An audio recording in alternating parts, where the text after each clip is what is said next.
we are gonna, I'm gonna read a speech when she returns from the restroom. Oh, there she is.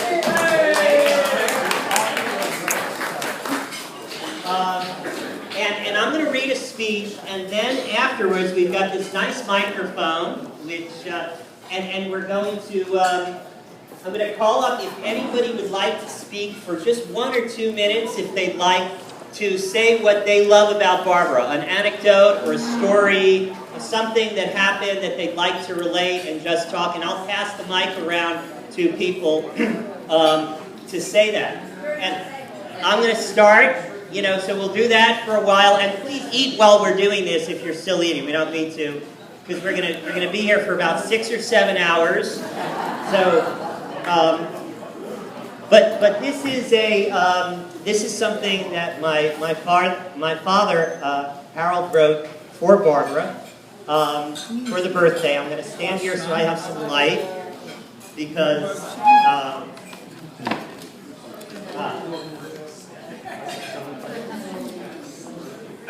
does anyone have some reading glasses? There are like 2 times. Okay, thank you. Not that I need them, but I was 10 years old when Barbara first married my dad, and I'm not that now. Thank you. And so this is from Harold. 7 drinks in a little over an hour. The 4 of us then left the rat mate room and went to have dinner at Mama Leone's. I had just started eating when I felt dizzy, and I went to the bathroom. About an hour later, Sandy's date came to find me passed out on the bathroom floor with my clothes all stained. I didn't say a word to Barbara, and they drove me back to my apartment. I slept 12 hours and woke up feeling sick and embarrassed. I guess the moral of this story is, don't have 7 drinks and then eat at an Italian restaurant. Except for wine on special occasions, I have not had a drink since. I waited almost a month to call Barbara, thinking she would never go out with me again. But she was a good sport, and we started dating regularly.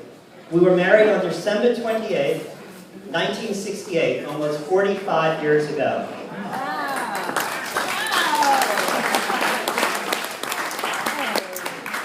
The day we got married was unforgettable. We had planned to marry at City Hall in Manhattan, with my friend Tony and Barbara's friend Sandy as the witnesses. And there's Sandy. When we went to City Hall, it had closed 5 minutes earlier. Too late, I said. Sandy said, not so fast, Harold. I know a judge in Spring Valley who can marry you. Before going to Spring Valley, I treated Barbara and our 2 friends to hot dogs from a Savory hot dog vendor outside City Hall. I was such a spendthrift. The judge later married us, and we had a formal Jewish marriage and party months later. Years later, this judge was arrested and disbarred for shoplifting in the department store. Barbara, except for me, you just can't trust these lawyers.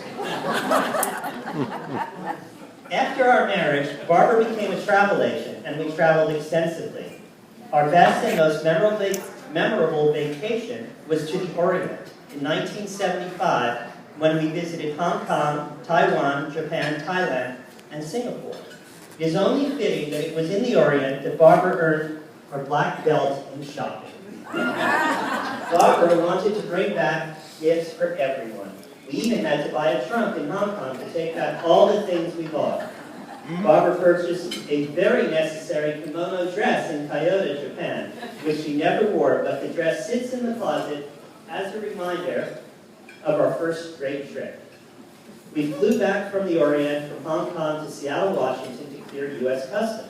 I slept on the plane while Barbara worked on a 2-page customs declaration trying to list the many things we purchased. When we went to go through customs at 6 a.m., we picked the wrong agent. When the guy in front of me got to the front of the line, this agent seized 24 Cuban cigars he had found, took out a knife, and cut each cigar into little pieces. The agent then said, "Next!" I shuddered. He then thoroughly examined our customs declaration and then asked me, "Where did you buy the trunk?" "In Hong Kong," I said, and the agent said it was not listed on the customs declaration and the trunk will be confiscated. confiscated what? The agent then asked me where I bought the pants I was wearing. I said Bangkok. He then stated that the pants were also not listed, and it would also have to be confiscated. He said I should go to the bathroom and change. But I was so angry and tired that I took off my pants in front of everyone and handed my pants to the agent. It's a good thing he didn't ask me where I brought my underwear.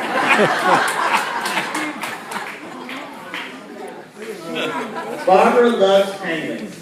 She came to love penguins because one rainy night, while we were dating, wearing my raincoat and umbrella, I waddled and walked like a penguin, and she laughed, and since then, Barbara has always called me her penguin. She then started collecting penguins, including me. When we moved to Florida, her penguin collection expanded. We have a big penguin in the dining room, small figurine penguins all over the house, 3 big penguin fountains at the pool, and a wooden penguin in the gazebo. But it is this penguin that Barbara has cared for since I contracted my illness. It is this penguin that she has helped survive with her kindness and devotion. And it is only this penguin that loves her dearly and wishes Barbara on this very special day, with all my love, a very happy 70th birthday.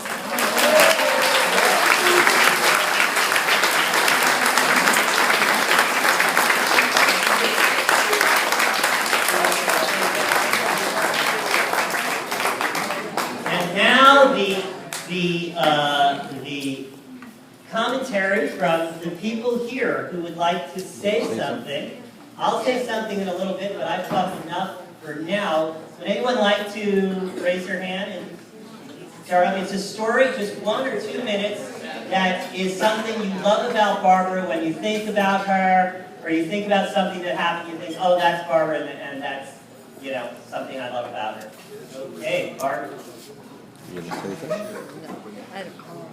Whatever you want, man.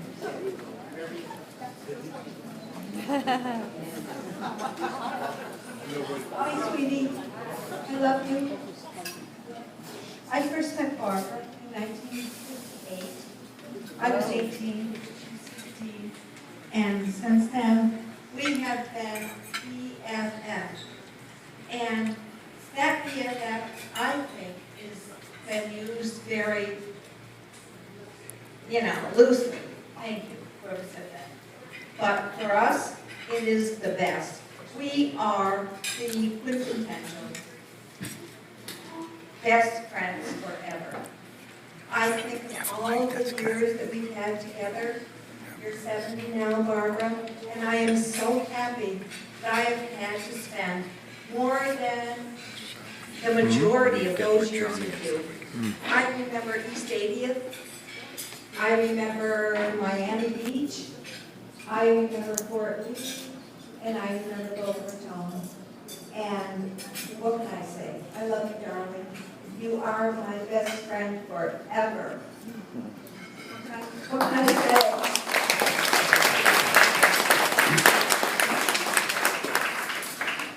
Thank you.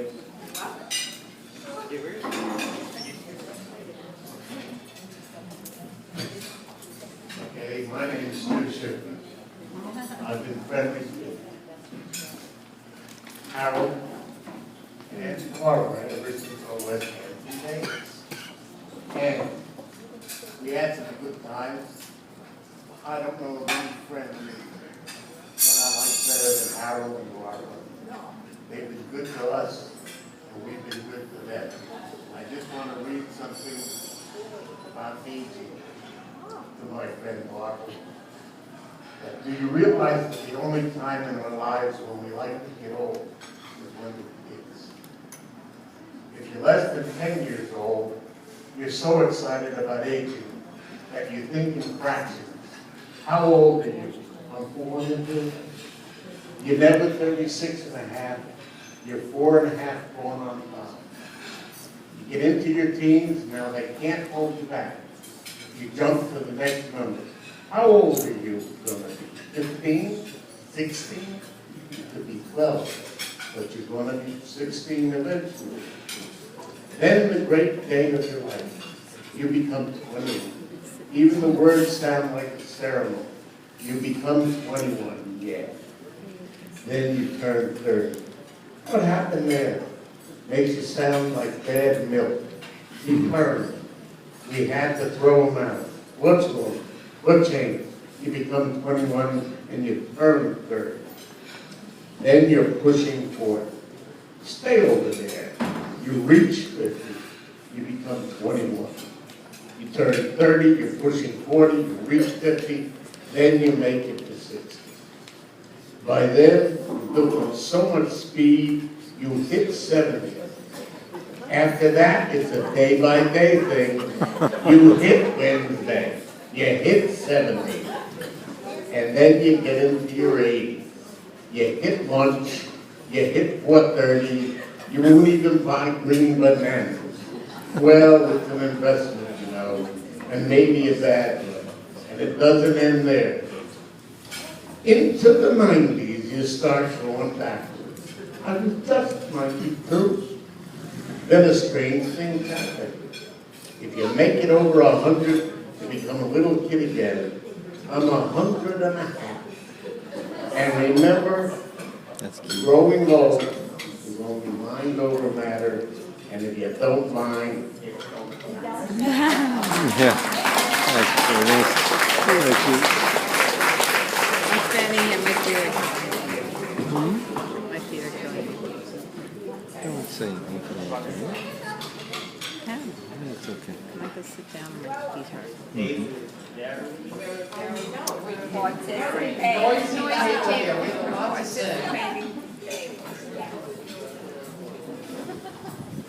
Oh. Harold, you sort of talked me into this last night. So I'm going to read it. I think that's fair. Once upon a time, about 31 years ago, I got a job at a small chocolate company in New York named Godiva Chocolatier. That's where and when I met Barbara. She was our company travel agent and also happened to be the niece of the president, Hal Pachanik. I think that's nepotism. Am I right?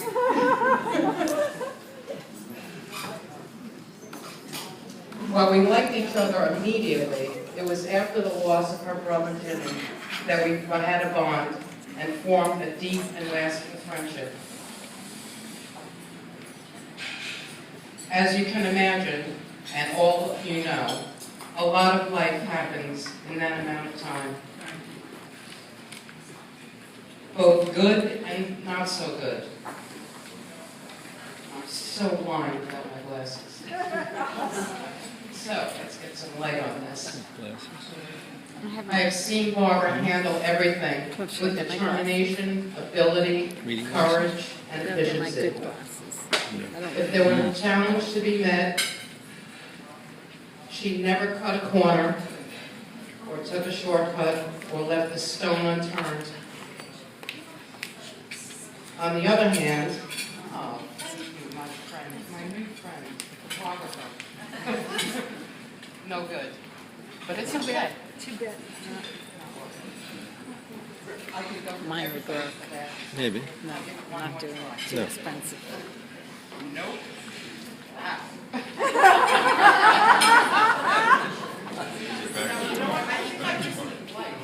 Oh. Sorry, this is taking way longer than I planned. As usual. There we go. And I'm going to kind of start up over a Should I sentence here. read it If first? there were challenges to Glasses be on. met, she never cut a corner No. or left a stone unturned. On the other hand, she appreciated and never took It's for all right. granted all of the good things that came her way. Each was handled in equal measure with grace. Sometimes a little too much time passes between contact, and there is always a lot to catch up on. The second the phones connect between Long Island and Florida, it's as if no time has passed at all. She's the best person to share and to laugh with. I would not have missed being here tonight for all the world, even though I had to fly Southwest. Yeah, 6:30, it's favorite. And finally, a question. How old would you be if you didn't know how old you are? Happy birthday, Barb. I love you. That's good. And Carol, she needs that Maserati. In red. So do we. Here's Barbara's brother. Here's the person who I think has known Barbara longer than anyone. Hey, Nathan. Hey, Nathan. Nathan.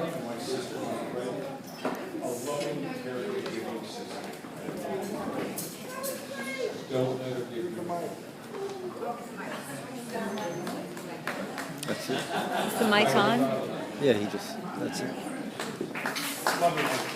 Thank you. She can explain. Okay, I'm going to tell a story now. So I guess I was 10 years old when Barbara married my father, Harold. That's 45 years ago. And I had never, growing up, really had a dog. And one of the things that Barbara has brought to my life is this joy of the dogs that she's had in her life that have really been the most wonderful characters and personalities, from Mimi to Autumn to Maxwell.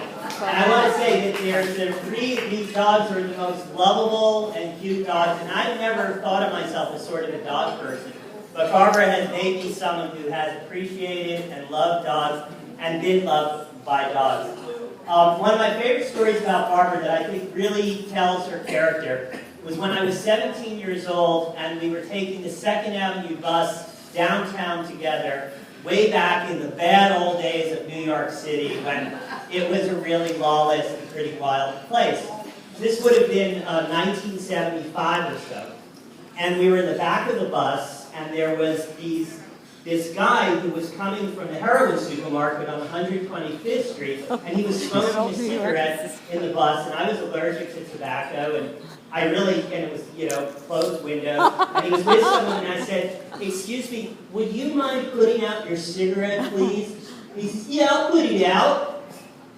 He said, and he flicks it, and he hits me right in the head with a lit cigarette across the way. He says, "How do you like that?" And I said, "I don't like that at all." And I stood up, and he stood up, and we went head to head, and he said, "I'm going to kill you." And I was like, "Oh yeah?" And I stood up, and Barbara gets up, right in between us, and said, "Don't you dare touch my son!" And it was the most dramatic thing, and I was like, "Whoa!" And he was like, "Ugh." And he just towered over him, and he sort of freaked out, and it made a whole bus driver stop. The bus driver stopped, and the bus stopped, and the bus driver came and threw the guy off the bus, and then the guy chased the bus for 2 blocks, jumping on top and banging on the window, saying, "I'm going to kill you! I'm going to kill you!" chasing after the bus, and Barbara was standing there, and she was like, "No, you're not!"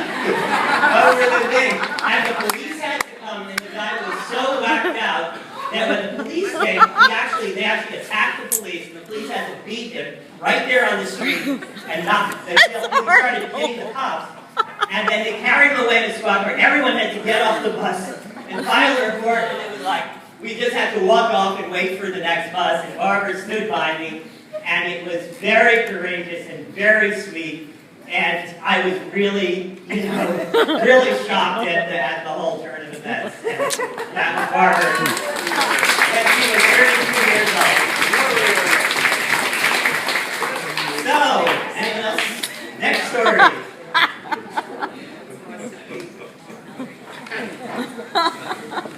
Hi, my name is Mel Gale. I'm a great friend story. of the Greenbergs. Forgive me for not standing. But I know them for quite some time, actually about 20 years. They've been friends and neighbors. And just recently I asked Harold to what he attributed his 45 years of marriage. And he said to me that he thought that the reason they'd been so happily married so long is because they've had a policy where twice a week they go to a romantic restaurant. Oh, some of you have heard this, huh?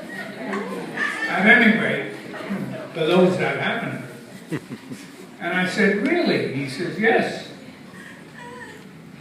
We go to this romantic restaurant. We get a romantic table in the corner. We have romantic music, a nice bottle of wine, and we love it. And Barbara goes on Tuesday, and I go on Thursday.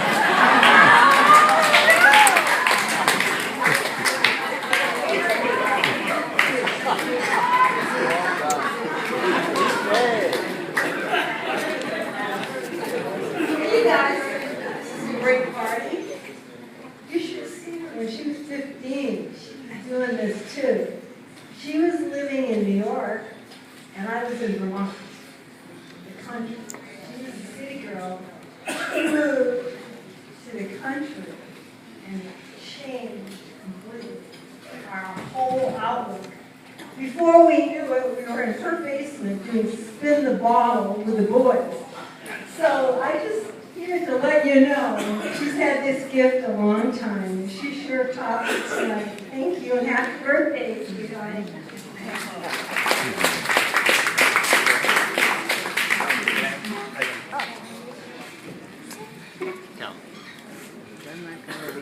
So is anyone in this room, by the way, I haven't even, anyone in this room like to come out and talk?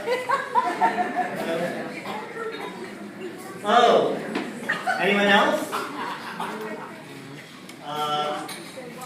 Well, I guess, I'll tell another story. I'm going to give the microphone at this stage to our birthday girl, Barbara Green. If you want to, huh? Just so you love it. This has been a most memorable 70th birthday. Everyone in this room has a special meaning to me. Whether it's been since you were 15 years old or 70 or plus.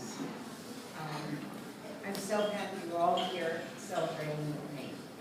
Thank you for coming. Enjoy the rest of the evening.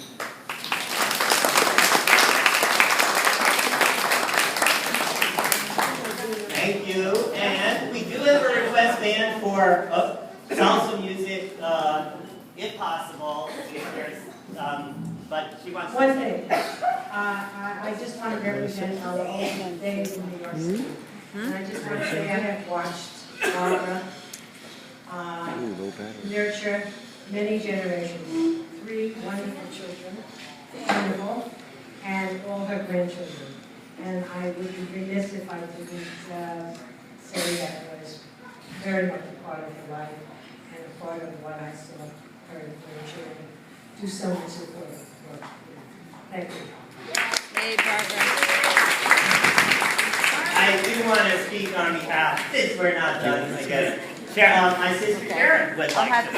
I'll just have to say something. So I was like 11 years old when she married my dad. And I told the story, I think 10 years ago, when you had your party on your 60th birthday. And my dad, we were in the back seat, and he said, well, who should I marry? What do you think of Joanne or Barbara? Which one? And I said, I like Barbara. She's more of a mom. And so he chose her. And it was the best thing ever. And I was 11, and she was my mommy. She taught me how to iron. Okay, so I still don't like to do it. And she did everything. She helped me with my first wedding, my second wedding, my second wedding dress. We just back here in town center just like a year ago, okay, we finished my wedding dress. And she just saved me in every way possible. I can't even, there's too many stories, there's too many things. And we're talking about like 60 years, and that's a really long time. And although I'm 56, okay, so people are telling me. But she's been amazing, and she's been an amazing person throughout my life in every step. And I I still don't like to iron, but I know how to do it. So, thank you, Barbara. Happy birthday. I love you so much. And I guess I do want to close up with Oh. talking about for the grandchildren. But look at that, I'm about to come and do this. And Lynn, by the way, wanted to say on behalf of Lynn and Marty and Jill, you know, to say that Barbara is like, you know, been like a mother to them. And I was going to say on behalf of my children, so Barbara has created a space, a home, you know, in Harold's house to be grandparents, for us to always get together. And she is the most amazing hostess I've ever known in terms of the graciousness with which she puts people up and the ease of which she creates a space that our family can be together with generations and with our children. And that's such a special gift, Barbara, and such a beautiful thing for our family. And now, and this is her 18-year-old, oh no, wait, 27. 27. Grandma. I would like to speak on behalf of the grandchildren, and to my grandmother, Barbara. I don't think we could ask for better hugs, kisses, a stronger spirit, and just a loving environment. You're truly examples to us all, and it's just wonderful that we could spend the, just always look forward to coming to Florida and being with you and being cared for, and it's just nice to have an environment where we feel like we're comfortable and just an amazing loving environment. And I love you, and I'll always love you, and thank you for being there. I'm gonna die.